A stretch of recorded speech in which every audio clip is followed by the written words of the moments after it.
नमस्कार दोस्तों, स्वागत है आपका स्टॉक मार्केट 24/7 बाय सागर भट्ट में। आज बाजार के लिए बेहद ही महत्वपूर्ण अपडेट अभी अभी सामने आया है।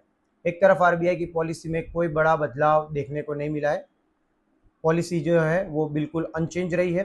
लेकिन दूसरी तरफ विदेशी निवेशकों यानी एफपीआई और एफआईआई के लिए सरकार ने कुछ ऐसे कदम उठाए हैं जो आने वाले समय में भारतीय बाजार के लिए काफ़ी पॉजिटिव रह सकते हैं। दोस्तों, सबसे पहले बात करते हैं आरबीआई पॉलिसी की। आरबीआई ने ब्याज दरों में और मौद्रिक नीति में मोर्चे पर कोई बड़ी सरप्राइज नहीं दिया है, यानी पॉलिसी लगभग अनचेंज रह रही है। लेकिन असली चर्चा अब उस फैसले की हो रही है जो विदेशी निवेशकों को लेकर सामने आया है। सरकार ने गवर्नमेंट बॉन्ड्स में निवेश करने वाले एफपीआई और एफआईआई निवेशकों को टैक्स रिलीफ देने का फैसला किया है, जो ये इंडियन स्टॉक मार्केट के लिए बहुत ही ज़्यादा पॉजिटिव है। इस तरह के कैपिटल गेन टैक्स को लेकर राहत की घोषणा की गई है। इतना ही नहीं, गवर्नमेंट सिक्योरिटीज यानी कि जी सेट पर मिलने वाली इंटरेस्ट इनकम को लेकर भी राहत दी गई है। तो गवर्नमेंट ने इंडियन स्टॉक मार्केट को डबल बूस्टर दिया है।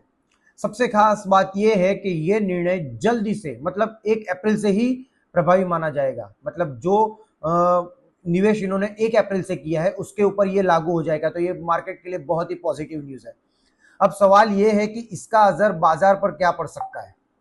देखिए, जब किसी विदेशी निवेशक को टैक्स में राहत मिलती है तो उसके निवेश लागत कम हो जाती है। ऐसे में भारत में निवेश करना पहले की तुलना में अधिक आकर्षक हो जाता है, जो नए नए एफपीआईज और एफआईआईज को आकर्षित कर सकती है इंडिया में फिर से पैसे लगाने के लिए।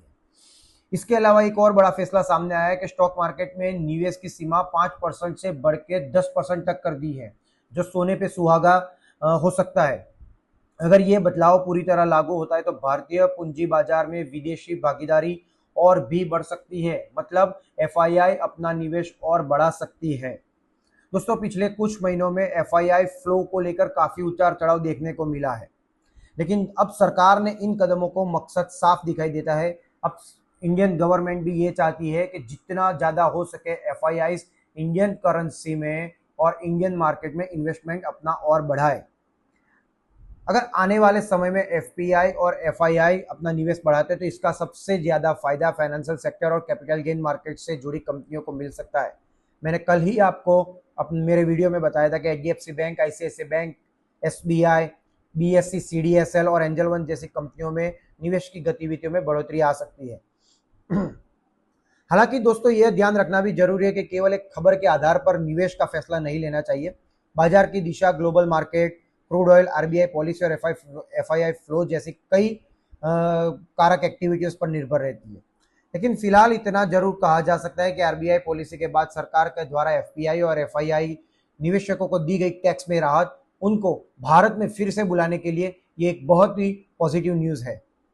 अब देखना होगा कि आने वाले दिनों में विदेशी निवेशक इस राहत को कितना फायदा उठाते हैं।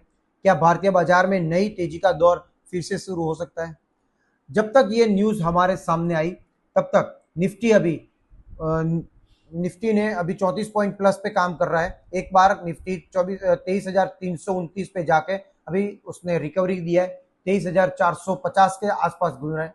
वहीं बैंक निफ्टी जो है उसने भी एक बार के लिए 54,163 का लो लगाया और अभी फिर से वो 54,730 के आजू बाजू घूम रहा है। तो ये इंडियन मार्केट के लिए बहुत ही अच्छी न्यूज़ है, जो बैंक निफ्टी के लिए सबसे ज़्यादा इफेक्टिव हो सकता है। और उसी दौरान इंडिया विक्स में भी 1% का हमको गिरावा देखने को मिल सकता है। अगर आपको ये जानकारी पसंद आई है तो वीडियो को लाइक कीजिएगा, शेयर कीजिएगा और चैनल को सब्सक्राइब कीजिए। और ऐसे ही अपडेट्स के लिए देखते रहिए स्टॉक मार्केट 24/7 बाय सागर भट्ट।